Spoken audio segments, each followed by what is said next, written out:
Welcome back after the break.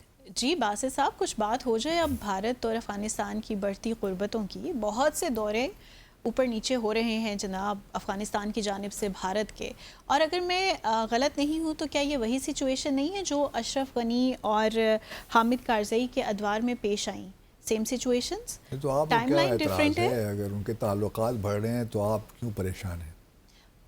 اگر ہم بلوچستان کی سچویشن سامنے رکھیں تو ڈیفینیٹلی ہمارے لیے پریشانی ہونی چاہیے. پاکستانی ڈپلومیسی کی, ڈپلومیٹک ایفرٹس کی بات کریں تو بھی it's challenge for us definitely.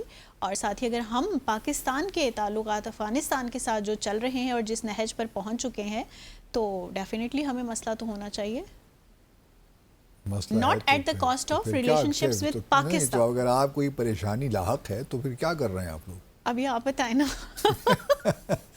میں تو خیر بتاؤں گا, لیکن کویسچن یہ ہے کہ ہم پریشان ہیں اور ہم نے آج پھر شاید کوئی افغان مہاجرین کو زبردستی واپس بھجوانے کی تیاریاں شروع کر دی ہیں. دیکھیں چیلنج تو ہے نا, وہ ہماری اکانومی پر بھی, سیکیورٹی پر بھی. میں قطعاً یہ نہیں کہہ رہا کہ جو انلیگل لوگ ہیں ان کو آپ واپس نہ بھجوائیں, ان کو تو بالکل واپس بھجوانا چاہیے. لیکن یہ بھولنا نہیں چاہیے کہ افغانستان کے ساتھ اور افغانستان کے لوگوں کے ساتھ ہمارے ایک تعلقات کی نوعیت بالکل مختلف ہے. اگر آپ پنجاب میں بہت بڑی پرائس پے کر چکے ہیں, کر رہے بھی ہیں باسط صاحب. پرائس پے کی ہے لیکن افغانستان کی وجہ سے تو نہیں کی نا. وہ تو سوویت یونین نے آکوپائی کیا تھا 79 میں, مہاجرین آ گئے, آپ لوگوں نے اس وار میں حصہ لیا امریکہ کے ساتھ مل کر.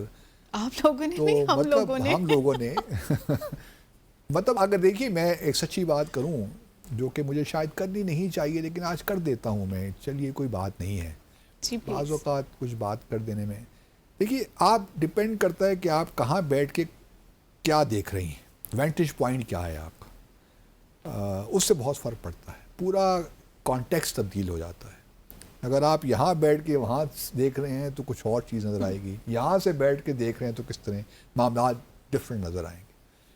میں چونکہ میرا تعلق پشاور سے ہے, میں ذرا چیزوں کو مختلف انداز. اچھا, یہ بات میرے دماغ میں تھی جو آپ نے کہہ ڈالی, اب یہ مت کہیے گا کہ یہ پنجاب ہے اور نہیں, میں یہ نہیں کہہ رہا, لیکن میں ذرا چونکہ میں افغانستان کو میں کلیم کر سکتا ہوں کہ تھوڑا بہت جانتا ہوں, کیونکہ میں بہت جاتا رہا ہوں افغانستان.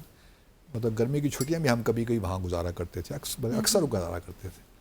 تو افغانستان سے ایک میرا آپ کہہ سکتی ہیں کہ جذباتی تعلق بھی ہے, میں اس کو بھی ڈینائی نہیں کرتا, لیکن بھارت پاکستان کمز فرسٹ, اس میں بھی کوئی شک نہیں ہے. لیکن میں سمجھتا ہوں کہ افغانستان ہمارے لیے بہت اہم ہے اور اس کو ہمیں جو ہے تھوڑا سا احتیاط کے ساتھ ہینڈل کرنا چاہیے. یہ بات یاد رہے, اگین مجھے شاید ٹیلی ویژن اسکرین پہ یہ بات نہیں کرنی چاہیے, لیکن ٹرائبل کلچر کو سمجھیے. یہ میں بات بڑی مطلب بغیر کسی اس کے کہہ رہا ہوں, بلا خوف تردید کہتے ہیں کہ قبائلی جو قبائلی کلچرز میں نا جو ہوتا ہے وہاں پہ دھمکیاں شاید کام نہیں آتی. میں اب یہی بات کر کے رک جاتا ہوں. اب افغانستان اور بھارت کے تعلقات اگر بڑھ رہے ہیں تو ایسا ہونا نہیں چاہیے تھا. اس میں یقیناً میں سمجھتا ہوں کہ پاکستان کی ناکامی ہے. دیکھیے دو ساورن ممالک ہیں نا, ان کے تعلقات اگر بڑھتے ہیں تو ہمارے لیے کوئی مسئلہ بھی نہیں ہونا چاہیے. جس طرح ہمارے تعلقات اور ممالک کے ساتھ ہیں, بھارت کے بھی ہیں, کوئی ایشو نہیں ہے.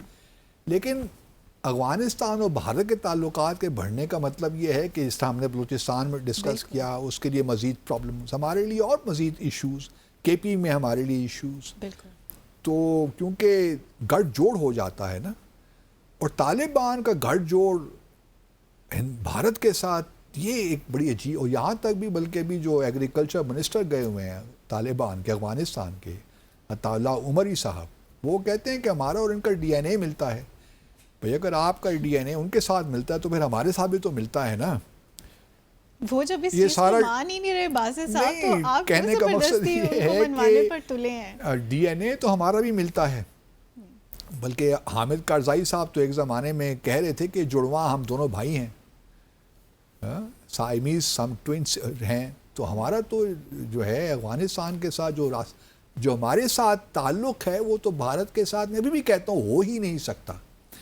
یہ اس وقت جو ہو رہی ہے ساری ایک آپ کہہ سکتے ہیں کہ ہر طرف سے ایک مطلب ایک سفارتکاری تو ہے ہی ہے، لیکن ایک آبجیکٹیوز ہیں کہ کس طرح پاکستان کو پریشر میں ڈالا جائے. ہمارا ہے کہ ہم افغانستان کو کس طرح پریشر میں ڈالیں، بھارت کا یہ ہے کہ وہ ہمیں کس طرح پریشر میں لائے. تو یہ مختلف چیزیں ہو رہی ہیں ایک ہی وقت میں. تھوڑا سا اس گیم کو سمجھنے، میں نہیں کہتا کہ ہم گیم کو نہیں سمجھتے، ہمارے لوگ یقیناً سمجھتے ہیں کہ گیم کیا ہو رہی ہے، لیکن اس گیم کو کس طرح کاؤنٹر کریں گے شاید سمجھ میں نہیں آ رہا. یہ مجھے I am sorry to say that, but this is what is happening ویز ابھی افغانستان. کیا ہونا چاہیے جو ابھی تک نہیں کر پائے ہم؟ آپ تو پہلے نہیں کر پائے، آپ یہ نہیں کر پائے کہ طالبان کو اپنی سائٹ پہ رکھتے. کیا کریں یہ کرنے کے لیے؟ آپ کیا سوچتے ہیں کہ ابھی تک ہم نے کیا کیا ہے؟ دیکھیے بھی بہت سے لوگ ہیں، بہت سے لوگ یہ بھی کہہ رہے ہیں نا کہ جو ٹریڈ ہے اس کو اس طرح بند کرنے کی کیا ضرورت تھی. میں یہ نہیں کہہ رہا کہ آپ بالکل کھول دیجئے، لیکن یہ مختلف لوگ مختلف باتیں کر رہے ہیں نا. میرے کچھ نہیں کہہ رہا اس معاملے میں. میں مولانا فضل الرحمان کو اس وقت سن رہا تھا، وہ بھی یہی بات کر رہے تھے کہ آپ نے بلوچستان اور جو ہے ٹریڈ بند کر کے آپ نے جہاں افغانستان کے ساتھ ظلم کیا وہاں پہ کے پی کے اور بلوچستان کے لوگوں کے ساتھ بھی ظلم کیا ہے. پھر دیکھیے انٹرنل ڈائمینشنز بھی ہر چیز کی ہوتی ہیں، کوئی چیز بلیک اینڈ وائٹ نہیں ہوتی. ڈیفینیٹلی کلبھوشن جادیو سے لے کر اور بہت سے لوگ بھارت کی ماں پر پاکستان کو ڈی اسٹیبلائز تو کرنا چاہتے ہیں، جس طرح ہم نے پہلے سیگمنٹ میں ڈسکس کر رہے بھی ہیں، کر رہے ہیں، اور ان کی ایک پورا اسٹریٹجی ہے کہ کس طرح کریں.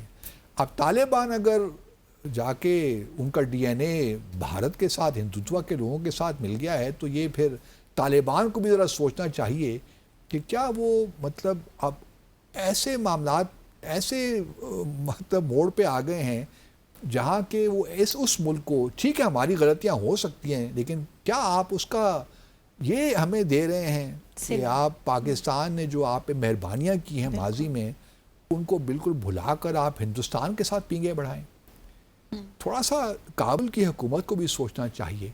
لیکن یہ چیزیں دیکھیے بہت سی چیزیں منتہا ہوتی ہیں جن کو اب کیا کریں کہ اس کو پبلکلی ڈسکس ہم نہیں کر سکتے. بہت سی چیزیں ایسی کیونکہ جہاں دیکھیے پاکستان کے مفادات ہیں نا، ان سے بالاتر کوئی چیز نہیں ہے. بالکل. اور جو آپ نے چیزیں اچیو کرنی ہیں ان کو حاصل کرنے کا طریقے بھی ہم سب کو معلوم ہیں.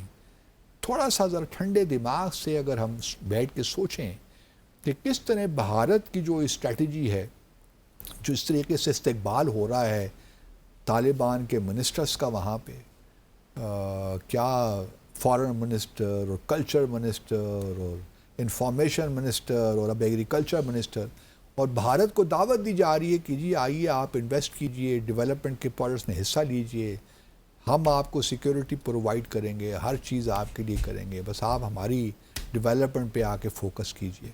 یہ کام تو پاکستان کے لیے ہونا چاہیے تھا. سچی بات ہے. مطلب بات ہو رہی ہے کہ میڈیکل ٹورزم کی بات کریں، بلکہ پچھلے کچھ مہینوں سے 1-2 ماہ سے میں دیکھ رہا ہوں بھارت کی میڈیا میں ایک باقاعدہ کنسسٹنٹ طریقے سے ایک کیمپین باقاعدہ چلائی جا رہی ہے. کل ایک ٹی وی چینل پہ بیہائنڈ دا لائنز ایک پروگرام کر کے بھارت جو افغانستان کے اندرونی علاقوں میں انٹرویوز ہو رہے ہیں افغانستان کے عام لوگوں کے ساتھ. وہی ممکن ہے کہ انجینئرڈ ہوں، آئی ڈو ناٹ نو، کہ جی پاکستان کے ساتھ ہم نے کوئی تعلقات اب نہیں رکھتے ہیں، ہم بھارت کے ساتھ ہی سارے تعلقات رکھیں گے، کیونکہ بھارت وہ ملک ہے جس نے بے شمار اکنامک ڈیولپمنٹ کے لیے پیسہ دیا ہے. ہم اپنے مریض جو ہیں وہ پاکستان اب نہیں بھجوائیں گے، ہم بھارت ہی بھجوائیں گے. آپ فلائٹس یہاں شروع کیجئے زبردست، اور ڈیلی جس طرح پہلے فلائٹس ہوا کرتی تھیں وہی ہونا چاہیے تاکہ بھارت اور افغانستان کے درمیان تعلقات ٹھیک ہوں اور اس میں اور گرم جوشی پیدا ہو. میں حیران ہوتا ہوں کہ طالبان کس طرح یہ سوچ بھی سکتے ہیں کہ وہ پاکستان کو اس طرح نقصان پہنچائیں گے بھارت کے ساتھ مل کر. ایک تاریخ تو ہماری ہے نا، ہم نے افغانستان کے ساتھ، ٹھیک ہے کچھ ہمارے اپنے بھی انٹرسٹ تھے، ہماری اپنی حکومتوں کو بھی انٹرسٹ تھے، جنرل ضیاء الحق کے بھی انٹرسٹ تھے، سب کے تھے، لیکن پھر بھی ہم نے طالبان کی مدد تو کی نا، یا مجاہدین کی مدد کی سوویٹ آکوپیشن کے خلاف. پھر ہم نے جو بھی کیا ہمارا ایک رابطہ تو رہا ہے نا ان لوگوں کے ساتھ، مجاہدین کے ساتھ. تو کیا یہ اس کا صلہ ہمیں دے رہے ہیں؟ کیا بات کرتے ہیں بھارت کے ساتھ ہماری، ہمیں اس سے بھی نیچے گرا دیا. کچھ ہماری اپنی غلطیاں بھی ہیں، ہم بھی ہمارے ہاں بھی یہاں منسٹرز اور بڑے رسپانسبل لوگ افغانستان اور بھارت کو اب ایک ہی مطلب طرح ٹریٹ کرنے شروع کر دیا ہے. میں اکثر کہتا ہوں کہ ایکسیسو جو ریٹرک ہوتا ہے نا وہ اینٹی تھیٹیکل ہے ٹو افیکٹو ڈپلومسی. تھوڑا سا ریٹرک کو بھی نیچے لائیے، ٹون ڈاؤن کیجئے، چیزوں کو ری وزٹ کیجئے. میں نے دیکھیے نا ایک دفعہ IWT انڈس واٹرز ٹریٹی، اس میں بھی لوگ مجھ سے پوچھتے ہیں کیا کرنا چاہیے. میں کہتا ہوں میں پبلکلی بات نہیں کہوں گا، یہ جس سے مجھ سے پوچھنا ہے پرائیویٹلی مجھ سے پوچھنا ہے بتا دوں گا. یہی معاملہ یہاں کا بھی ہے، افغانستان کا بھی. بہت سی چیزیں جو کی جا سکتی ہیں، ایون طالبان کی حکومت کے ساتھ بھی کی جا سکتی ہیں، لیکن پہلا جو کام آپ کریں تھوڑا پبلک ریٹرک ہے نا یا پوسٹرنگ ہے اس کو تھوڑا ٹھیک کریں. اس کو بھی ٹھیک کرنے سے بہت سی چیزیں تبدیل ہو جائیں گی. چلیں امید کرتے ہیں کہ کچھ ایسا کیا جائے گا اور اس سے کچھ خاطر خواہ نتائج جو ہیں وہ بھی ہم حاصل کر پائیں گے. تو اسی کے ساتھ ہی آج ڈیسائفر ود عبدالباسط کا وقت یہاں اپنے اختتام کو پہنچتا ہے. منتہا حسن کو ڈیسائفر ود عبدالباسط کی پوری ٹیم کے ہمراہ اجازت دیں. اللہ حافظ.